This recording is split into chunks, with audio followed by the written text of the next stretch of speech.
Welcome back to our third playoff edition of Gridiron Game. What we got today is a recap of the divisional round. And where do you want to start this one off, bro? I mean, you want to go with the first game of the weekend that we had? We can do that. I mean, I know if there's a special game you wanted to get to, if you wanted to shit on Dallas or save it for the end. No, we can go in order. We can go in order because All I right. mean, I'm cool, bro. I'm not gonna be. I mean, maybe a little bit. Yeah, but. I know. We'll work you up to it.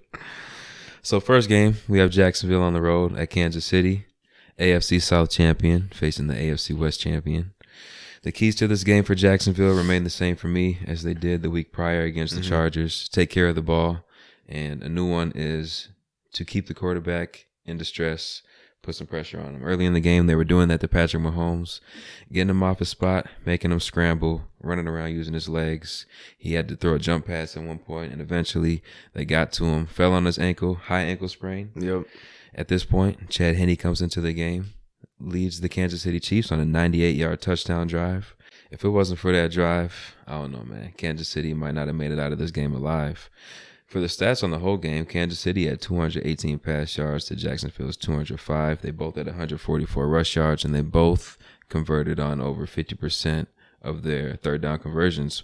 But like I said, the first key to the game was these turnovers. Jacksonville, they were clean for most of it. Yep. Came down to the last 5 minutes or so. They end up with 2 turnovers, a fumble in the red zone, and then an interception on the next drive from Trevor Lawrence, pretty much sealing their fate against the Kansas City Chiefs.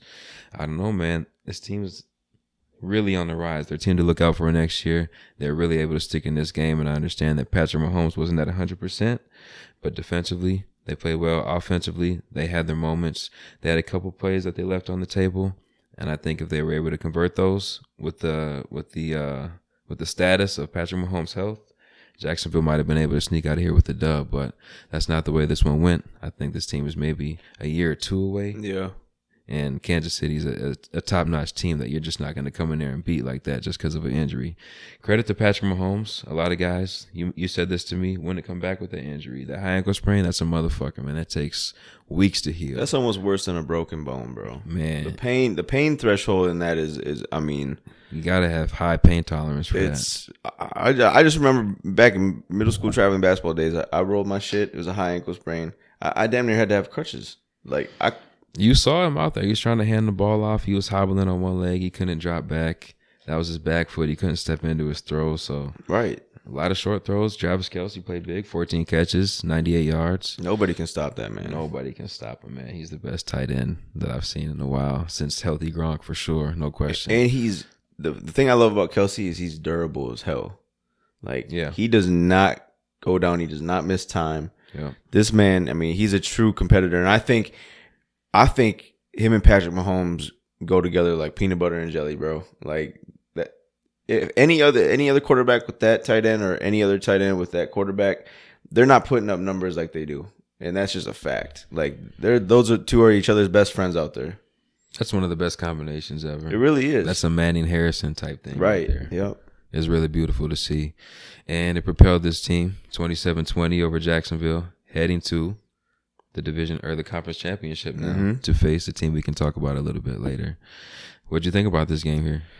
Well, I think, number one, I just want to say, like, Jacksonville, they definitely hit a home run hiring Dougie P. Like, No question. He's a big, big difference maker in that team. They still have a lot of potential in regards to this offseason, going out and getting more big names to add to that team, because I think they're a few more pieces away from really being a true elite competitor in the AFC. And I think they'll get there this next year. But most likely in 2 years, they'll really be a team you need to watch out for. Even though they are a team you still, got to watch out for. They're going to be in the thick of it next year. But I think in 2 years, they're really going to be one of those main 2 to 4 teams in the AFC that you're watching like, damn, this team is solid. And Trevor Lawrence is only going to keep getting better. And I think, him being with Dougie P now is huge for his game and his mental. But, I thought they did a great job giving Kansas City a run for their money. I didn't know what to expect coming into this game. I just didn't know if Jacksonville could keep pace with them, because I know Kansas City can score at will, but it's shown again this game that Kansas City defense is just not good. They're not good, bro. Like they can't. You said it. I said it to you again. They're they're a better version of this Vikings defense from this year. Yeah, and that's not saying much. They are better than the Vikings defense, but by how much I don't know, because they're very, very leaky. They give up a lot of chunk yards. They give up a lot of explosive plays, and I'm very scared and nervous for them to try and keep pace with Cincinnati this weekend, especially with Patrick Mahomes on a bummed ankle. Like, that is not a recipe for success. Cincinnati, we're going to get to previewing that game, but they're not scared to go into Kansas City and take that game from them. So I just thought, it was overall for the game, Kansas City went in there. They got the job done. But much respect and credit to Chad Henne for going out there and balling for the time that he was out there. I mean, if he wasn't able to go out there and do what he did, they don't win that game, in my opinion. And also, I think it was more so, for Jacksonville's side of things, it was just a nice preview of things to come in their near future for that team.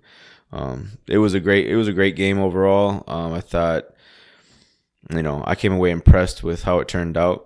Because, in that type of game, when you think of right now, when you think of Kansas City versus Jacksonville, you're thinking, blowout potential. Yeah. So for that to not happen, it's a credit to Jacksonville. They went out there and they laid it all on the line, and that's what you appreciate, and that's what you look for from teams in the playoffs that you're not expecting much from. Yeah. To your defensive point on Kansas City's side, yeah, they're bad. They're really bad. The difference is they have Patrick Mahomes, but now the difference is he's not healthy. Yeah, so you can't afford to be that bad anymore against. He's not going to be able to, He can't bail you out like he's been able to. No, and he can't. What am I trying to say? He can't, escape the pocket like he normally does that well. Like he doesn't have that maneuverability that he's accustomed to using game to game, and we're gonna see this next week, like, what they did throughout this week in practice and in film and game planning, what Andy Reid can do to, open things up even more for the offense now that, Mahomes is a little bit hobbled. And the thing I think, my guess is Patrick will not practice at all this week. He'll be strictly in the training room and rehabbing and making sure he can get it to as healthy as possible, like, point that he can really still use his escapability. But I'm not holding out hope for that, just because I know those high ankle sprains can just be a bitch and they can be nagging, and, like, even if you get a shot or whatever, it's still gonna cause you some discomfort. So, and Mahomes just ain't used to dealing with that in a live game, right? So we're gonna see what he can do, but it's just that defense definitely worries me against the Cincinnati team. No question. If worst comes to worst, you mentioned it, Chad Henne, they probably wouldn't have won this game if it wasn't for him going on that key drive, 98 yards. His numbers weren't impressive. It was a lot of rushing. Mm-hmm. He did make some key throws on third down and made some key conversions during that drive, but there's no comparing Patrick Mahomes to Chad Henne. No, well, and the thing is, when you have Chad Henne out there, the opposing defense kind of lightens up a little bit, Whereas if Patty Mahomes is in there, on my P's and Q's, like, they almost got their ass cheeks clenched because they don't know what he's gonna do. And Andy Reid, and he's a magician out there. Yeah, like, it is what it is. Like, that's just what Patty Mahomes does. And when you have a healthy Patrick Mahomes and you got a healthy Kelsey, come on, bro. They're gonna at least dice you up for fucking 7-8 catches a game at the minimum. Impactful catches too. Yeah, and the thing is, Kelsey isn't a blazing speedy guy, but he can work the field really well and find open areas, and he'll get an extra 5 to 15 yards after the catch, It's at tough to times. bring So, down. Yeah. He'll put his shoulder into you and lay you on the ground. And I mean, what is he, 6'6", 6'7"? He's huge. 6'6" probably. Like, he's massive. That red zone target, I mean, that's a lovely red zone target. Oh, yes, it is. It's a luxury to have for sure. And when you're just on the same page like that, not just having the big body and the hands and the maneuverability to get open like that, but just being on the same page as a quarterback is a whole nother weapon. Well, and I think, correct me if I'm wrong, I think, because Kelsey went to Cincinnati, but I think he went to Cincinnati as a quarterback. Quarterback, yeah. So I think he can really read the mind of Patrick Mahomes very well. Mm-hmm. And that's a luxury to have right there when you used to play quarterback and you know how they think and what they're looking for. For you as a tight end or a receiver to find those open areas for him is, I mean, like I said, they're best friends for a reason. I mean, they'll probably both be in the Hall of Fame at some point in their career, at the end of their career. And they'll probably both get up there and have a speech for each other. Like, that's the type of relationship they have. Mm-hmm. And that's how impactful they are to each other's game, So, when I first got to Kansas City, Trav really took me under his wing. We go after practice every day. Yeah, I can see that shit happening. You want to talk about their opponent or keep going in order? Oh, for this next, you want to talk about Cincinnati? We can. Yeah, we can roll like that. That's fine. All right, so we'll move on to the next AFC game. We had Cincinnati on the road at Buffalo. And if you've been listening, you've heard that Buffalo faltered. They took a loss 27-10 to Cincinnati at home. And we had our concerns about Buffalo. Are they one-dimensional? Do they take care of the ball? And as of late, are they healthy enough to be able to go on the Super Bowl run? The formula for Buffalo, it's been successful. It's worked for the past few years. And it's definitely been very successful in the regular season, putting them in the top 5 offensively for the past 2 years.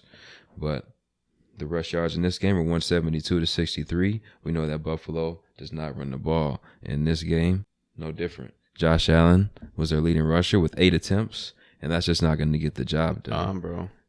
13 rushing first downs for Cincinnati to 4 for Buffalo.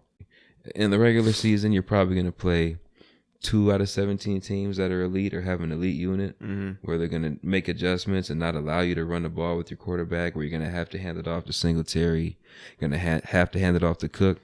You're just not going to play those teams in the playoffs. You're going to play the best teams. So these teams are going to force you to adjust. You didn't adjust. And for me, if you're going to play in the cold weather game, you have the home game, and you have Josh Allen, what do you have Josh Allen for? If we're gonna come out here with this pedestrian pass offense, we have to utilize the run game to open up the pass offense. We know he's a runner, but he's been banged up. We have to make some adjustments here. Cincinnati, on the other hand, they dominated in every facet of the game. Joe Mixon looked great. Samaje Perine looked great. The receivers didn't put up big numbers. Joe Burrow was efficient, and he was spreading the ball around. Yep. Buffalo's defense just really couldn't do anything. And I know coming into the game, a concern was Cincinnati's O-line, missing 3 offensive linemen. But Buffalo's missing Von Miller. Ed Oliver can't generate all the pressure, especially being an interior defensive lineman. Milano has to be in the pass defense to defend Hurst and those routes across the middle, so he can't rush the quarterback. Joe Burrow was sitting back there all day at any kind of time he wanted to, and even in the snow, it didn't matter, man. No. This was very impressive, man. Cincinnati put these boys to bed early. And what'd you think of this game? Because I thought it was just embarrassing for Buffalo. After you go, I have some questions for you. Straight up embarrassing for Buffalo. I mean, to me, it was almost like Viking-esque. Like, we saw what you did in the regular season. We know how good and I'm not talking about Vikings like necessarily this year, because to me, Vikings you could see right through them. But from past Viking seasons when they're really good in the regular season, they get to the postseason, they just shit the bed. That's kind of the same with this Buffalo team. They're really good, but the difference is we've seen throughout the regular season, Buffalo had hiccups along the way, and they struggled mightily against certain teams. Detroit, they almost lost to on Thanksgiving. They lost miraculously to the Vikings. But it's just a big thing is like they just rely so much on this big pass game that they supposedly have. There's no run game to it. It's just like they run 10 times a game, and they don't really go out of their way to keep teams off balance. You're able to any defense they go up against, you're able to keep your nickel package out there, your dime package, and put your ears back and go to work, and just wait for the miscues to happen. I said it to you the other day. Buffalo this offseason has to go back to the drawing board because the past 3 years have not worked out the way they've wanted it to. They've been the same team the past 3 years, and we keep expecting these big-time results, and we're not getting them. And this is like the last straw of it all, losing to Cincinnati the way you did at home in a playoff game, not getting to the Super Bowl. You cannot. He's not even getting there. No, you can't. You can't keep doing what you're doing. Divisional round. Bro. So it's the time has come for them to go into this offseason. They have to get a surefire 3-down running back. That's number one. They gotta. I don't know what they're gonna do about Gabe Davis or McKenzie because, those are arguably. Not McKenzie, but Gabe Davis is arguably a guy who can go and be a number one somewhere. He's top 5, number 2. He's borderline being a number one for like Houston Texans, for example. He could go there and be a number one. Yeah, but sure. It's like him, T. Higgins, Tyler Lockett, guys like that. Yeah. So I don't know. It's become very frustrating to watch. I'm not a Buffalo fan, but to watch them and to see on paper like how good this team could be and the showing they put on to open the season with in LA, even though we know the Rams ended up being very piss poor. Yeah. But they made us believe from jump like this team is the best in the league, bro. Like I don't know who can beat them. But as the season started slowly going on and they're, losing to the Vikings and almost to Detroit and they lost to Miami, I think, week 3. And so it's you can put them in the fraudulent category. I think it's time. They are frauds in my opinion. Like they talk the big talk, and that's credit to Josh Allen for that, but mainly it's Diggs. He goes out of his way to talk his team up and talk his quarterback up, and they can't back it up. And so for me, it's just kind of like I'm kind of done until they prove us differently. I'm kind of over and done with this Buffalo enigma of making them out to be an elite team in the league, because unless you're getting to the Super Bowl or conference championship 5 years in a row like Kansas City, you're not elite. So that's where I'm at with it. I think it was just a massive letdown for them, the showing they put on Sunday, especially at home in cold weather, in their element. But to me, it screamed that. To me, it just screamed out that Cincinnati is absolutely the real deal. Joe Burrow is the real deal. Their offensive line's banged up, but their backups play just as well, if not better, than their starters. Dude, they've been there. They went on a run last year unexpectedly and got to the Super Bowl, lost to the Rams. But the fact that they're back this year in the conference championship, potentially going back-to-back Super Bowls, they need to be taken serious as an elite team like Kansas City is each and every year. Right. When they have Joe Burrow, bro, Joe Burrow is – I'm not putting him in there as Tom Brady or Peyton Manning or anything, but this dude is going to be up there with Patty Mahomes for quite some time. And I'm not putting him in the Patrick Mahomes category right now, but he's the next best in the league in my opinion. This man, the composure he has, the hits that he can take and get up from – like he's just a warrior, bro, and that's a quarterback you want to go to bat for every single play. It helps that you have a receiving core like they do, Jamar Chase, T. Higgins, Tyler Boyd, like that helps. But don't sleep on Joe Mixon either. That man's a workhorse in the backfield, and without him, that offense looks a little bit different. I've been calling for Joe Mixon for a couple months now. I'm now just wondering if they've just been like, you know what, Joe? We'll sit you down to the postseason because he can go crazy. He can change the game. He can. He's one of the best running backs in the league. But when you have Joe Burrow and all those weapons, it's kind of hard to get everybody to football. I understand that. So and defensively, they have their issues defensively, I think, but I think their defense is very underrated. It is underrated. Like I said, they have their issues, but I'm not going to put them in the Niners category on defense, but they play their asses off. They play hard, and they don't quit. Yeah. And so that's what when you have a recipe of that with all the weapons on offense that you have, man, that's a recipe for success and a deep run in the playoffs. And for me, I don't know, man. I've been saying it for a while. I think my pick is Cincinnati, San Fran, Super Bowl. It just feels right to me. That's what I've been calling for. But if Cincinnati came out and played how they played against Baltimore, against Buffalo, how do you think that game would have went? Closer, but I still think they pull it off. You do? Yeah. Because they have what it takes to win those hard-fought games. Buffalo crumbles. They seem to crumble in the closer games. They really do, and it's because they're so one-dimensional on offense. Very one-dimensional, only 19 rushing attempts. And I mean, you think about it, Cincinnati has a hell of a pass rush. DJ Reader, Trey Hendrickson, they can get after you.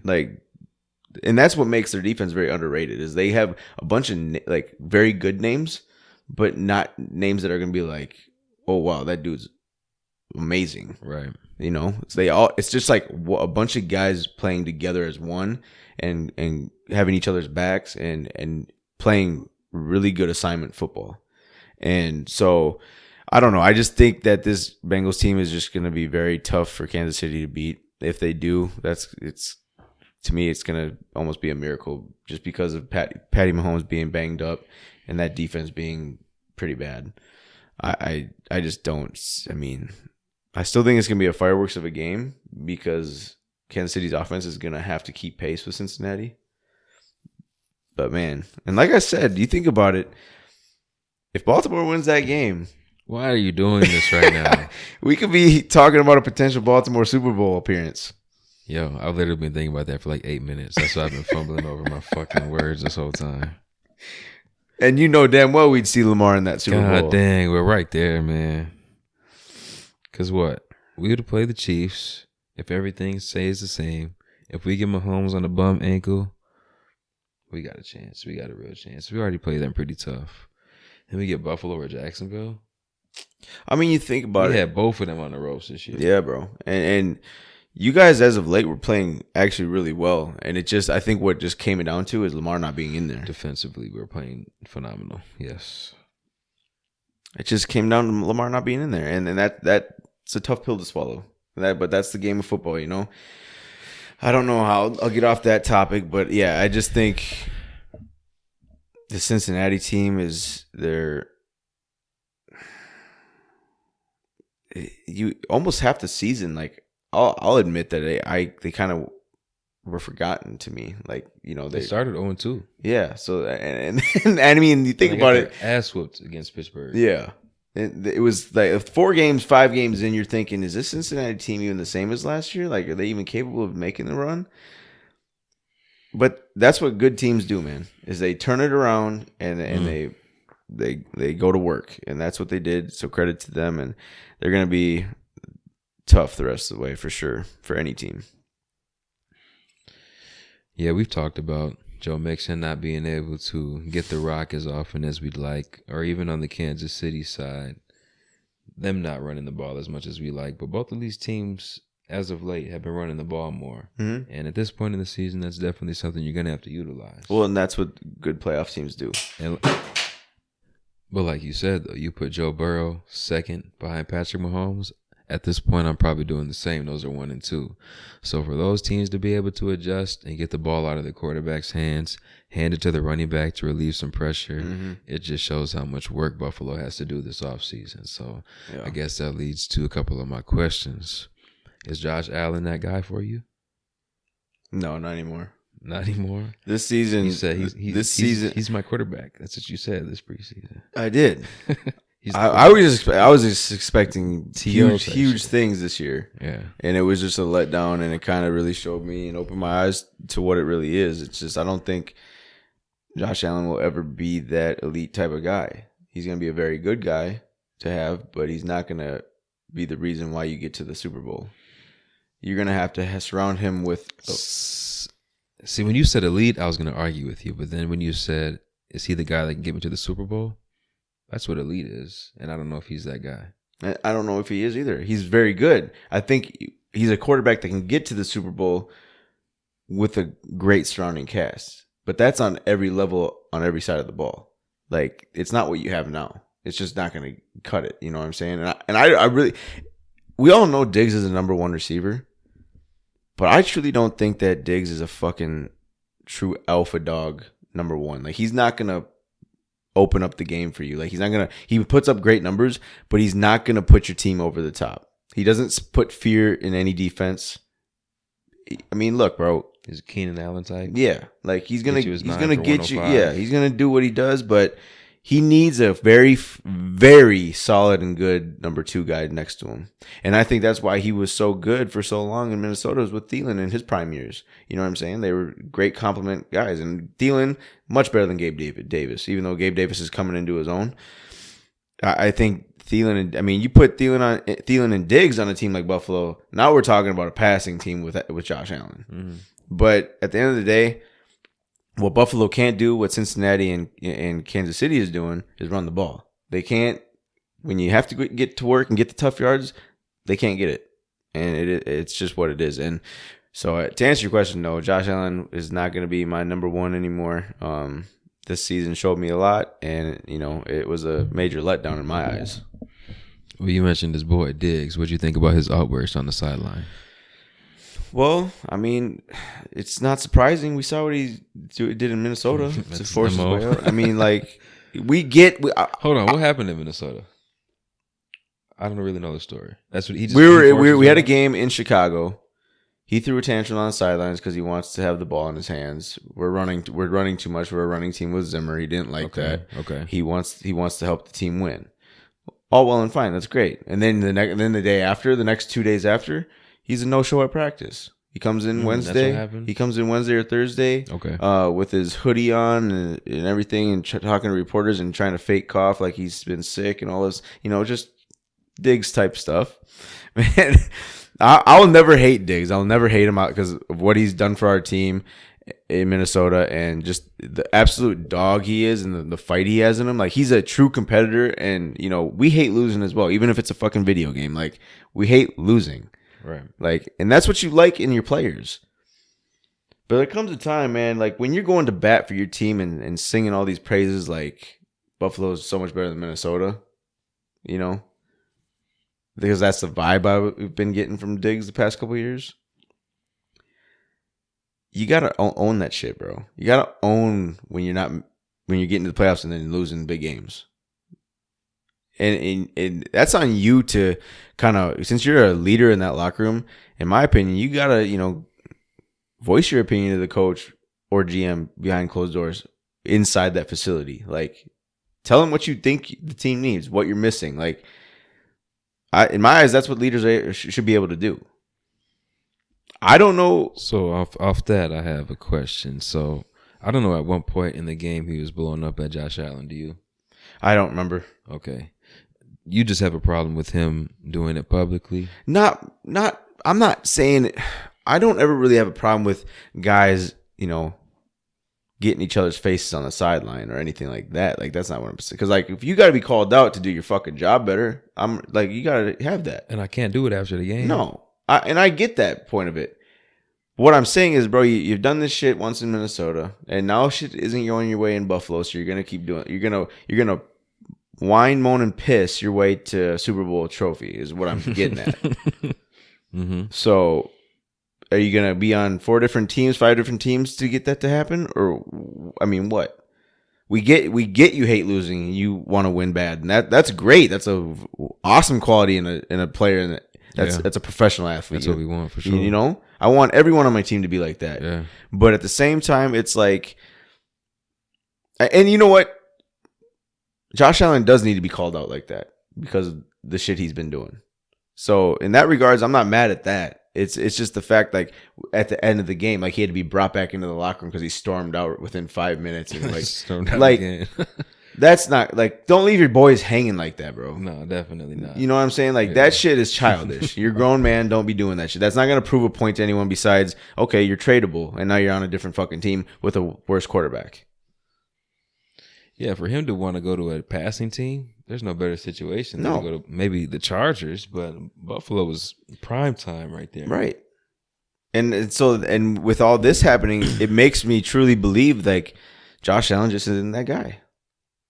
If Diggs is doing what he's doing, if Diggs is doing this in Buffalo, what he was doing in Minnesota with Kirk Cousins, they've gone out 3 years, pretty embarrassing in 3 different kind of ways. Remember that photo that they captured in Kansas City the first year when they lost the championship pretty badly, and he stood on the field and they took a photo of him watching them celebrate. Mm-hmm. I saw a meme today with that same photo watching them celebrate, and the dude's caption said, "Man, this dude just froze for 3 years. Hey, he hasn't moved. He hasn't moved once."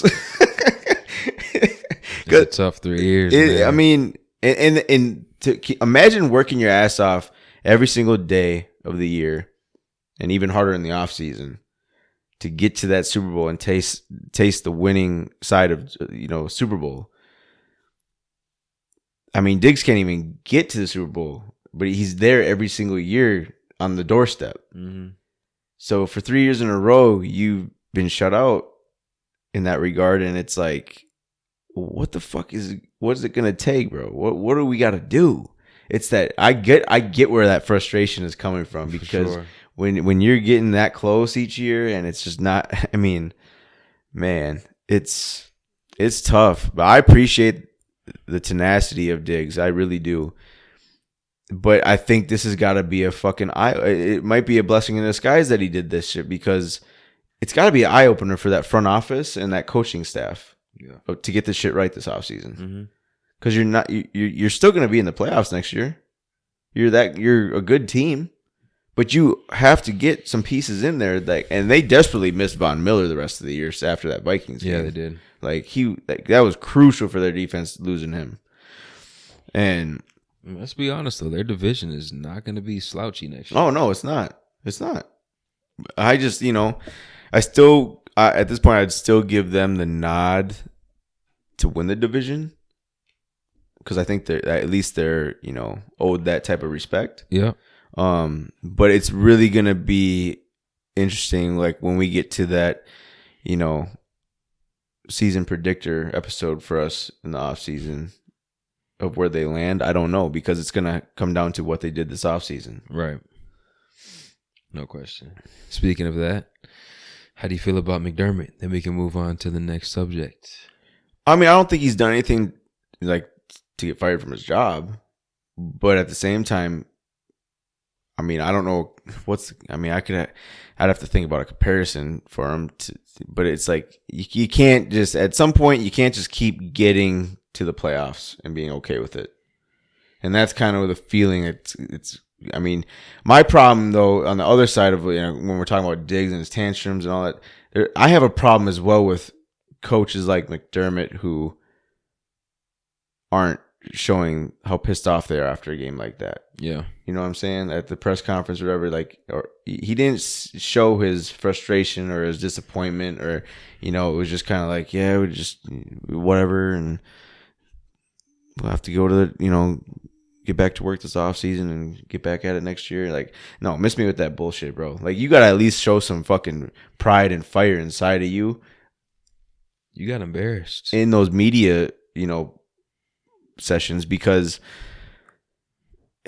it's always going to get players are always going to get a bad name when they do shit what Diggs did. They always will. I mean, and I wasn't ever trying to make it seem like I lost respect for Diggs or anything like that. Like, because I don't care that he did it, because I get, like, when you're trying to fucking win it all and you dedicate your life to this shit. I say it all the time. These dudes get paid millions, and the only thing that should be on their mind is winning a fucking Super Bowl. You shouldn't just be cool with just being in the league because you're making millions and getting bitches and popping bottles at the club. Like, that shit is what pisses me off. Yeah, I think that's changed just because of the money these guys get. That's off topic. But, so in one sense, I think, Diggs, there's certain things to handle a little bit differently, but at the same time, you can't have your players reacting that way and you just at the podium almost not giving a fuck. Like, a head coach should always care more than his players. Yeah, especially in the fashion that you lose. You have to show some kind of emotion. I didn't see the press conference or the post game anything, but if what you're saying is true, I mean, that's not a good look at all. I mean, Diggs can't be the most emotional player on your team or in that locker room. I mean, the coach and, I mean, the quarterback has to show some emotion. Mm-hmm. I mean, everybody has to be upset that you lost. And, I mean, this team pretty much came out flat to me, and it didn't really look like, I don't want to say they were prepared. I just think they were big boy. I just think Cincinnati really just out-physicaled them. There's something about Cincinnati, bro, that they just go into every game. And so that makes me wonder about McDermott. You know, Cincinnati's just not afraid of anyone. Like, they one of them teams that is just like, kind of like San Fran. They know they'll go into that game and they'll give you their all. They're just, we got to get the Browns out of there. But they're legit AFC North. But I will say on the McDermott side of things, like, yeah, I think this next year is going to be a pivotal year for Sean McDermott going forward. Fair enough. Do you want to get to the preview between Cincinnati and KC or hit the NFC Yeah, side? we're on AFC. Might as well keep it there. Cool. So AFC Championship game, we have Cincinnati on the road at Kansas City. This one's not in Atlanta, correct? Nope. Okay, so this one's going to be in Arrowhead, probably going to be cold. We've seen last week that that's no issue for Cincinnati at all. We already know, you've been saying for a couple weeks, Cincinnati this, Cincinnati that, whatever. I'm not trying to hear it. Patrick Mahomes is the best quarterback in the league. As far as teams go, Cincinnati's more complete. Health, I know the offensive line on the Bengals side is banged up, but there's no more important person on your team than the quarterback. Right. And if Patrick Mahomes isn't going to be out there 100%, it's going to be kind of difficult for me to pick this Kansas City team. With that being said, I don't see the Bengals going back to back, even though I don't know what I see, man. I really do think the Bengals are going to win this team. You're win just this game. You're Man. you're just upset. I just don't want to do it, man. I am upset. You're gonna be all. If they get to the Super Bowl, bro, you're like, that could have been us. Because that should be us right there. Come on, bro. Don't do that, man. People always say don't do that. When I'm a Vikings fan, I say that should be us. All right, here's what it is, man. I'm gonna get my Skip Bayless bias off the table, and I'm gonna say Cincinnati wins this game. My prediction, probably about 10 points. If Mahomes ain't gonna be healthy, I think Cincinnati's real legit, man, and they can handle their business against the Chiefs. So I'm gonna have to go with the Bengals in this one. Yeah, for me, it comes down to really that first drive or two, seeing how Mahomes is on his ankle. If he's close to 100%, I mean, and that's a big if, obviously. Right. But if he's, 90%, I'll give him they have a decent chance to pull this off. They just have to score pretty much every possession. Whether that's because their defense ain't gonna stop shit. No, not against this Kansas City. And Kansas City's proven the past 2 years they can go to Kansas City and just mop the floor with them. Yeah. They have no fear in themselves when it comes to Kansas City, and that's why ultimately I have Cincinnati winning this game. And that brings up my other point is, if Burrow beats Mahomes in this game for the second year in a row in the championship game, how can you not say Burrow is in the same conversation as Patrick Mahomes in their own two elite levels? Like he would win 4 in a row against them. So you mentioned it earlier. This isn't Brady or Manning, but if Burrow wins and he goes back to another Super Bowl, it's another 14-win season for Peyton Manning that he didn't get to the Super Bowl because he lost to Tom Brady. Yeah. So this could be Peyton Manning. It's our version. It's our generation. Well, we grew up with Manning and Brady, so this is the next. This might be it. This is the next generation's, Manning Brady matchup, because they're both AFC. They're both in each other's way to get to the Super Bowl, the big game. Yeah. And it's going to be that Kansas City Cincinnati matchup year in and year out that we look forward to, just like it was Colts versus New England. Yeah. And that's what it really feels like it's boiling down to. And every 12 years, Baltimore wins the Super Bowl. So be on the lookout, everybody. I don't know, man. It's just I'm more excited for this game than I am the NFC game, honestly. Are you? Mm-hmm. I'm just skeptical on the health. I know he's a bad man, and his arm talent alone is better than I don't know, 25 starters in the Well, league. and that's the thing. Mahomes is going to do Mahomes things even when he's injured on his ankle. But you mentioned there earlier, DJ Reader, Trey Hendrickson, that D line for Cincinnati. They're nothing to be played with. Well, and the thing is, even though since he's offensive line's banged up, they've been playing really well. And I mean, Kansas City's pass rush it's decent, but it's nothing like. I mean, it's not in the same conversation as Cincinnati's. It's similar to Buffalo. I mean, Ed Oliver, Chris Jones, interior linemen. Yeah, they can only do so much. Right. You know? Although Chris Jones, I think he was first team All Pro, might have been the best D tackle in the league this year, but still, that's not a position where you're going to generate a lot of pressure, generate a lot of sacks, quarterback hits, anything like that. So I think, to me, if Kansas City pulls this off, it's obviously going to be the best game they played all year, and it's going to come down to them having a lot more energy and being more hyped up than Cincinnati is. I think the key would be to protect Patrick Mahomes. They didn't give up any sacks last week, and they do have a top 3 offensive line in the league. So. That's a given protecting that man. Sure. Especially against a solid team like Cincinnati. It's just, like I said, I don't know what to say right now because I want to see how Mahomes comes out for pregame and in the first couple series to see if he's able to run or not. And hey, if he looks 70%, I'll bet you off the board I got Kansas City. All right. Well, I'm sticking with Cincinnati no matter what. So next, we can move to the NFC side, and we'll start with the number 1 seed over there. They had their first playoff game, but they look like a well-oiled machine. We have Philadelphia at home hosting the New York Giants. They get this one 38-7. I mean, I think this was a great season by the Giants, Daniel Jones and the boys. Daniel Jones, I mean, personally, he had his best season to date, but I think a lot of that had to do with the head coach. I don't know if he'll be back with the team next year, but he did what he could. In this game, he fell quite short of expectations. Under 150 pass yards, was not able to get anything done in the rushing game. But that's what we expect from Philadelphia. This team, like the team they'll be playing this weekend, San Francisco, really well in all facets of the game. Yep. Defensively, they bulked up that D-line throughout the course of the season with a couple signings.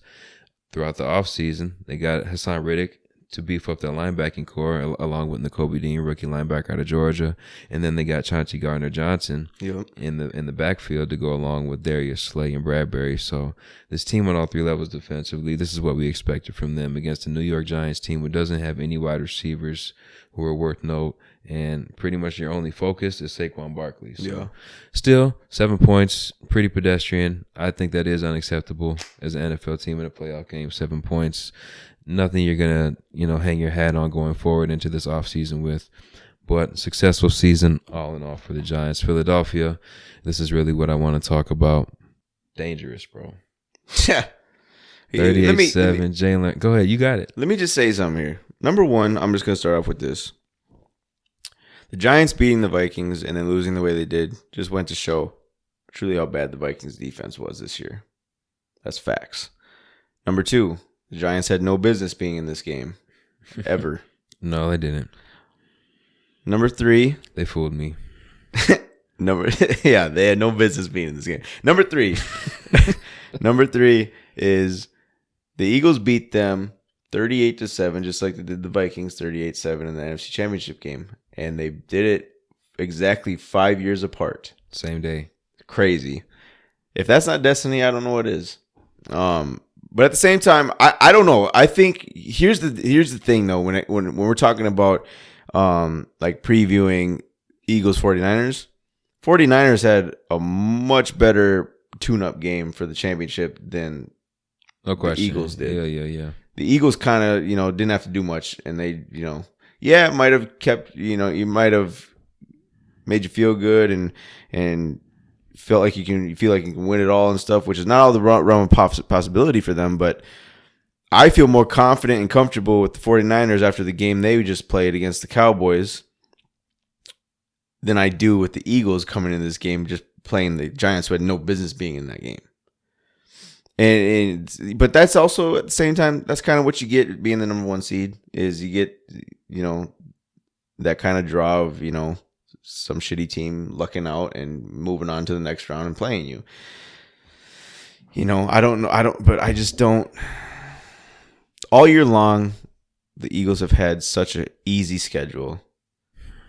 I really think they're going to have a rude awakening coming into this game against the 49ers. And I think a lot of people have the Eagles just winning this game outright, and which is all well and fine. They've earned that right to have that type of confidence from people. But what I'm saying, they've never seen a defense like this Niners defense. What is Jalen Hurts going to look like this Sunday? Nobody has. Giants do have a good defense. I want to see what Jalen Hurts is going to do this Sunday against this type of defense, how they're going to be able to operate, how the kind of game Nick Sirianni is going to be able to call going throughout the game. I don't know, man. I'm a big believer in this Niners team, and I just, but for me, in regards to this game, Giants versus Eagles, there's not much to say for me. Eagles went out there, proved a point to them that you don't deserve to be on the field with us. They took care of business, and that's what it was. I mean, there's not much to say to this. We all saw what happened. You can't dissect this type of game because the Eagles did whatever they wanted at will, and that was a wrap. Yeah, I don't think it was a case of New York being unprepared. I think they were just outmatched. Philadelphia is just too good. Come on, bro. If anyone had the Giants winning this game or remotely close to winning, watch what you say here. Miss me with that. Hey, I said they had a chance, man. I thought the defense was going to hold them in this game with the hell the Jalen Hurts up in the air. Dexter Lawrence, Kayvon Thibodeau, Leonard Williams. These guys were pretty much held in check by this offensive line of Philly. I thought that was a surprise, especially given the status of Lane Johnson. He had that groin injury coming into the game. We saw him messing with that here and there, but this Philadelphia O-line, as they've done all season, looked like one of the best in the league, if not the best in the league. Jalen Hurts really didn't have to utilize his rushing ability. Didn't really have to pass a lot. This team ran for 268 yards on the ground.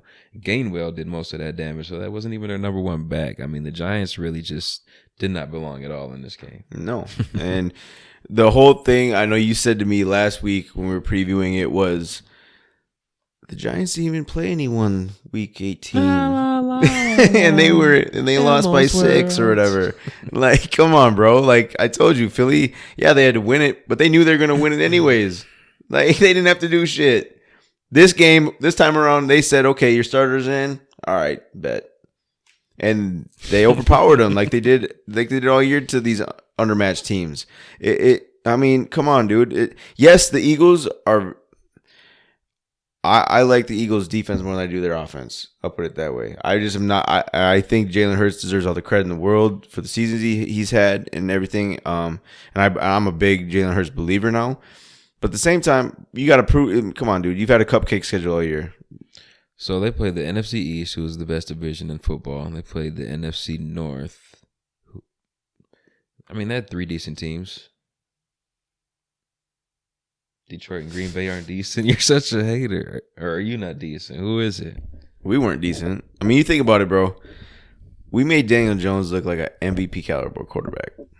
And then he goes and can't even pass for 150 yards against the Eagles. He looked like Tyler Huntley out there. Like, come on, dude. Like, you got to really know and understand the game of football to understand why the outcomes happen the way they do. You know what I'm saying? Like, right.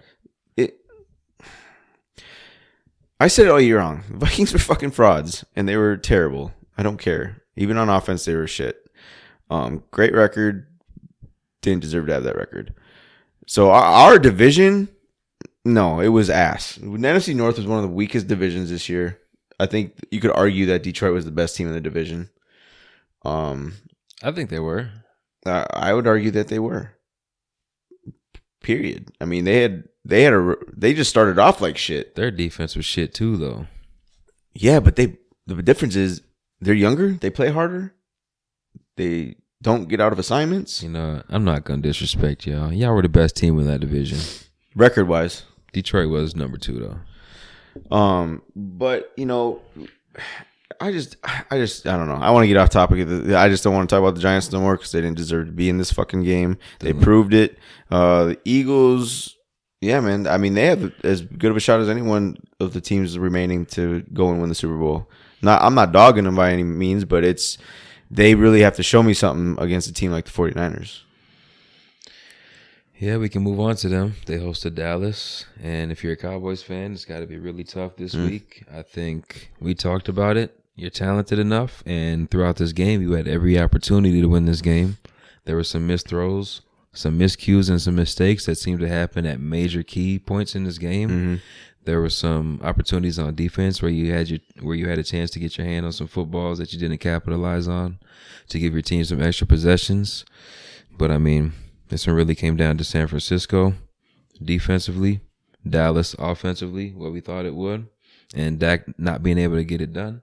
Mike McCarthy not being able to scheme up something. Kellen Moore coming What up was short in that the last playoffs. play of the game? The last play, the whole last possession was crazy because Dak almost took a sack on the first play, which I don't know how he got out of that.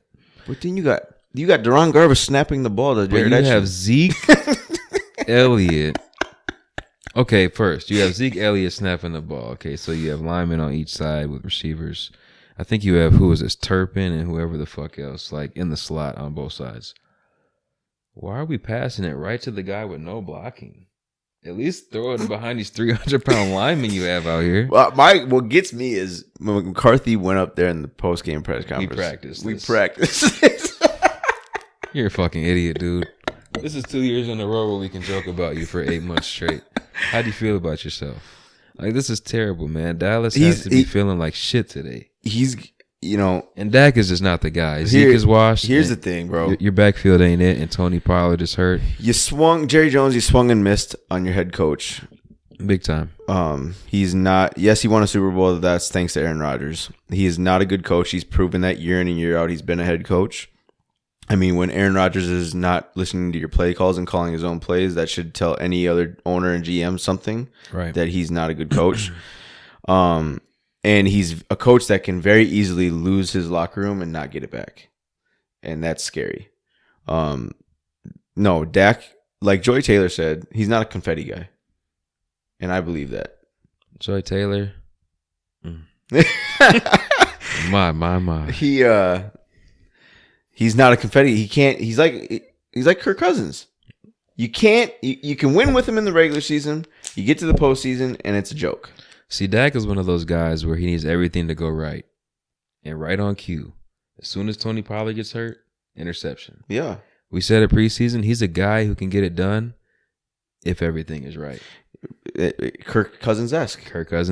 And the other thing is what's sad because of how this game turned out is Dallas has, besides head coach, quarterback, they have all the pieces to win a championship. Bro, they're so talented everywhere. All the pieces. They have the pieces.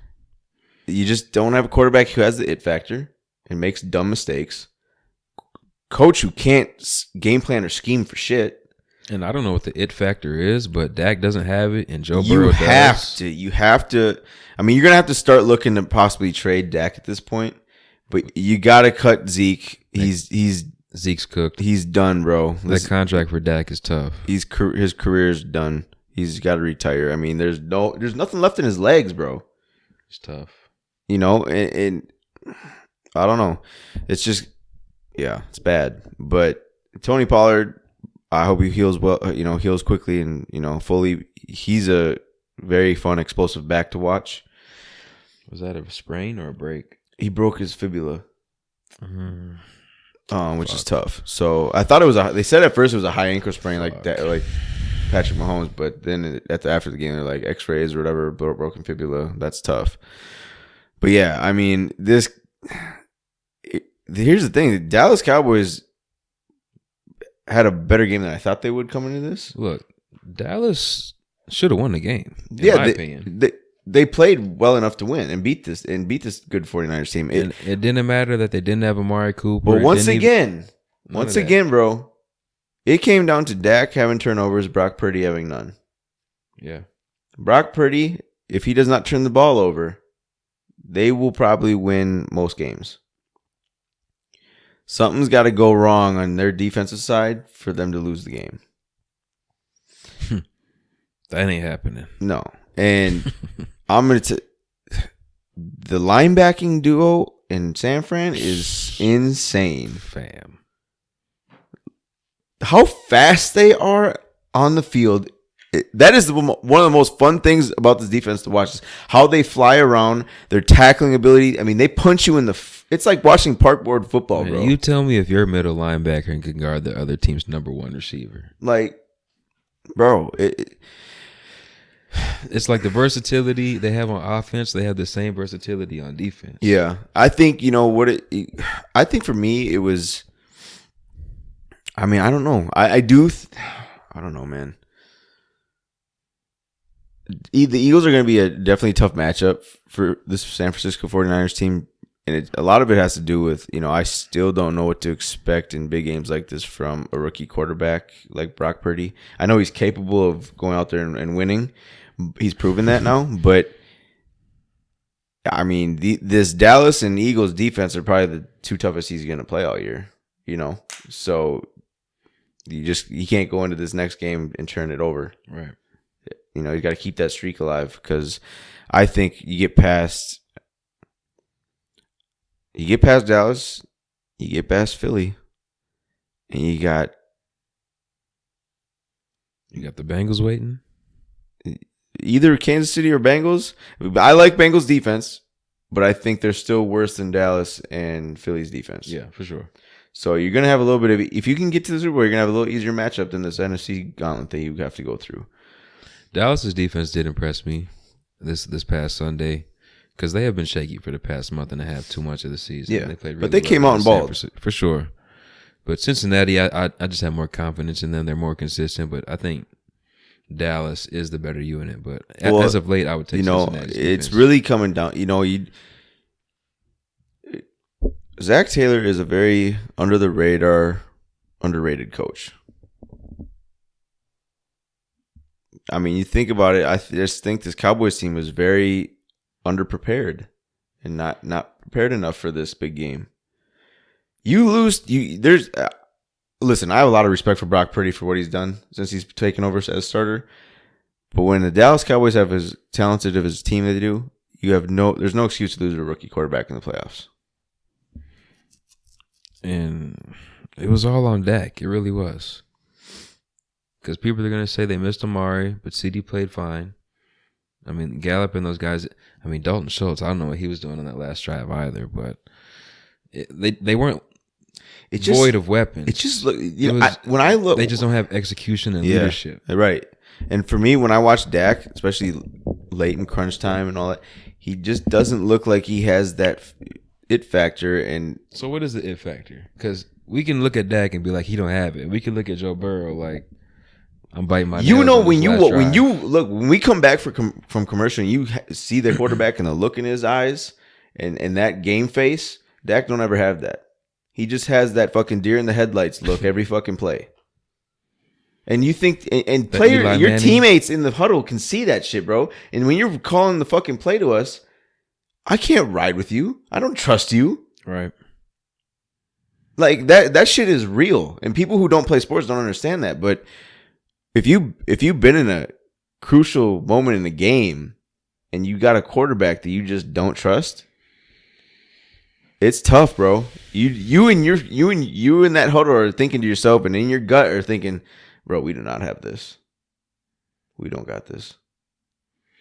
That's why I credit that defense, because if you didn't have confidence in your quarterback or your kicker, where your points coming from? It's gonna be all on y'all. And you play great, but you couldn't force a turnover either. And the thing is, what I don't understand about like Kirk Cousins or Dak is like, why can't you play a game like Brock Purdy? Like, you're gonna have games where you have great stats, but when you are having a shaky game or you're playing a better opponent, why can't you just look for the easy plays, get it to your playmaker, and let them do the work? Why can't we do that?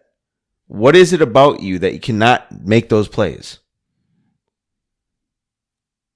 That's what I asked you. What's the it factor? I think it's just they just don't have the confidence like Patrick Mahomes does or Joe Burrow does. It's rare, bro.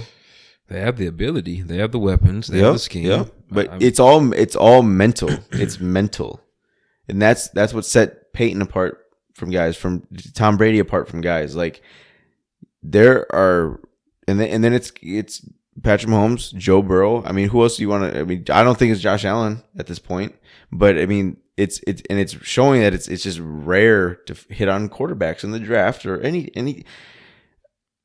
I don't know, man. It's just a lot of these quarterbacks, and then it's getting worse and worse because college quarterbacks are becoming less and less prepared. Yeah, they're not developed at all by the time they get to the league at all. Caleb Williams supposed to be the top pick next year. I don't think that guy's going to do anything in the league. But, I mean, we'll see. But I just don't think that college is doing what they did in the past where these guys are developed. But I've always said, if you're going to draft a guy, sit him for a year anyway. Yep. You develop him at that position. Yep. Preview, Philadelphia hosting San Francisco. Fireworks again. Hey, you said you were looking forward to the AFC? I'm looking forward to the NFC. I think this is going to be the best game we've seen all year. Two teams that are pretty evenly matched across the board. I would say the only difference is that quarterback position. This is why I say I'm more excited for AFC. We know what we're getting with those two quarterbacks. I don't know what I'm getting from Jalen Hurts. Yes, he's had a great year, and he's taken a major leap forward in his career with this season he's had. But also, Brock Purdy, bro. What are we going to get from him this game, in this big, crucial game? Sure. Like, yeah. I don't know. Like, we know what we're going to get on the AFC side, and we know it's going to be blow for blow. I expect fireworks from this NFC game. I expect it to be close.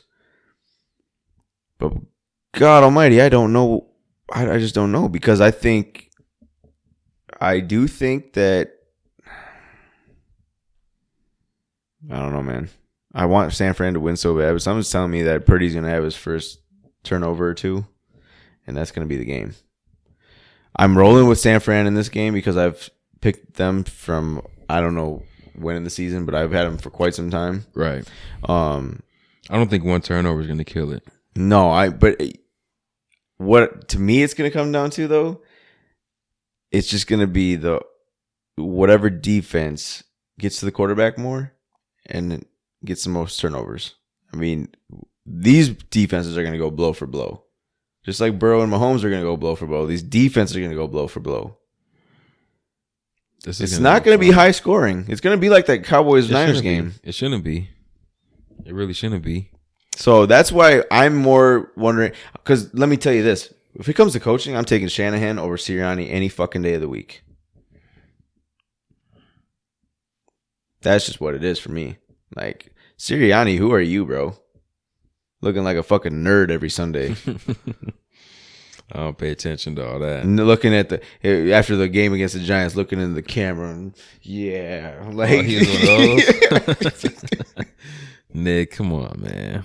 Act like you've been there before. I mean, every close game that they've won this year, he's been on the sideline bench.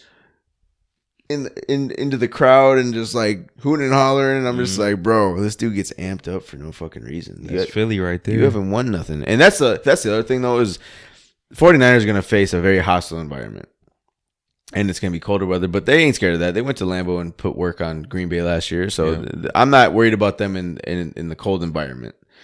It just comes down to getting your defense to play better than Philly's defense, and you probably have a chance. I do think. I mean, both these teams have their work cut out for them. I just like this matchup because they're so evenly matched. Right, exactly. They have their work. Both have their work cut out for them. This is the toughest game they'll play all year, because either one of them gets to the Super Bowl, it's gonna be an easier game than this one. Yeah, I just like it, man. Everywhere you look, I mean, great wide receiver duos with Quez Watkins and Juwan Jennings as your third. I'll take San Fran's backfield over San Fran's backfield. Philly. Gainwell, Boston Scott, Miles Goddard Sanders, versus Kittle. But then you have to add in Jalen Hurts as well, or Jalen Hurts. Yeah, Jalen Hurts. That's true. But yeah, Godwin and Kittle. I mean, I go Kittle, but I mean Goddard. Yeah, Goddard is a very good tight end.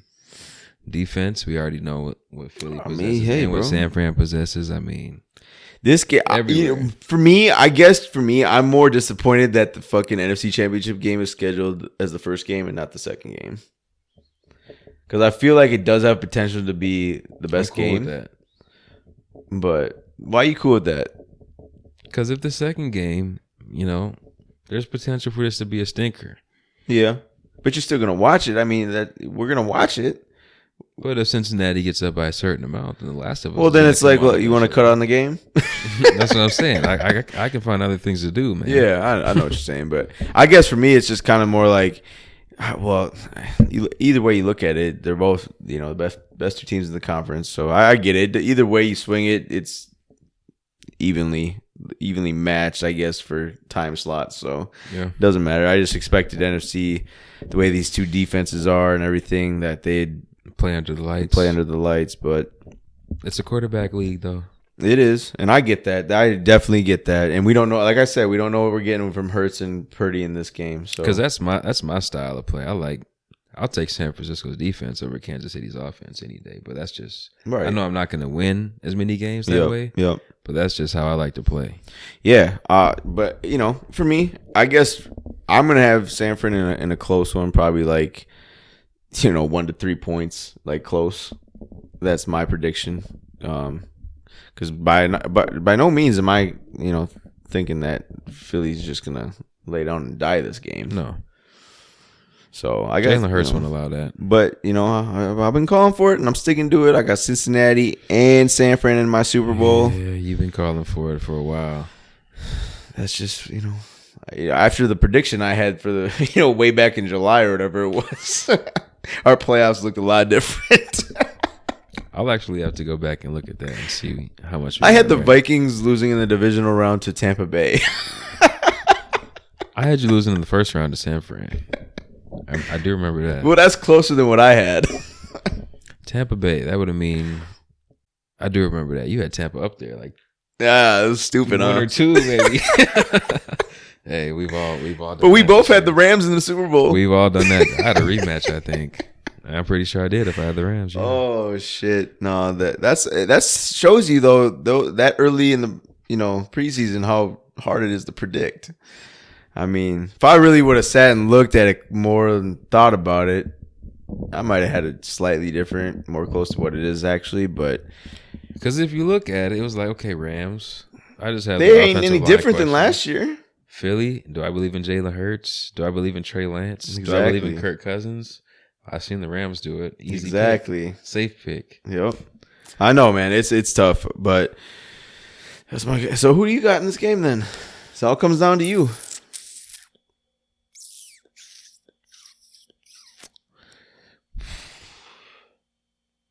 San Francisco has to be able to get it done one of these years, don't they? I would think so. That's that's more so. I'm more rooting for Shanahan in a sense, just because I really respect him as a coach and what he's able to do. But I'll tell you what, history repeats itself. They got McCaffrey now though. There's some bad history attached to McCaffrey. Just pick the Eagles then. I got Philly. I think I'm going to go with Philly at home. Jalen Hurts and Brock Purdy played in college. That was fireworks. Won by a point. Same outcome. Philly by a point. Philly by a point. So you got Cincy versus Philly. You got to lock it in, bro. Hesitant on the Cincy. Because Mahomes is that dude. But yes, Cincy versus Philly. That's what I have. All right. That way I don't get both of them wrong, right? And you'll have to tune in next week to see who wins between Cincy and San Fran. That'll be great. I'd love to see it. Next week, Pro Bowl. We'll have a little something different for y'all if we do come with an episode at all. Yeah, because next week's a bye week technically. Yeah. Yeah. So we could think of something. A little draft idea I had. We could do that or something else if you wanted to. But all right, so we'll come with an episode with y'all next. Come with an episode for y'all next week. Anything else before we get out of here? Oh man, it's just. It's gonna be a crazy Sunday.